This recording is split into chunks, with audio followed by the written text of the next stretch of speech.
Hey guys, today I'm going to tell you how to turn off video calling on Messenger.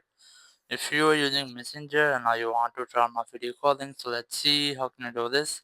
You just have to open your Facebook Messenger app and here just select the person and here you must have to keep a long press on the chat, then select mute option because you can't turn off video callings.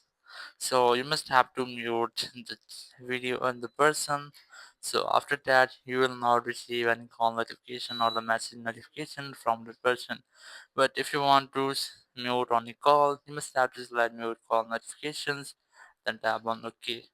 And here just select the time for your prefer, and I'm going to select until I change it. Just tap on it, then tap on OK.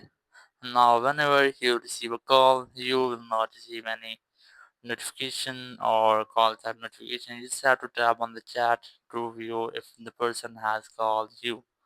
So that's how you can easily turn off video calling on Messenger. Thank you very much for watching the video. Until next video, bye bye.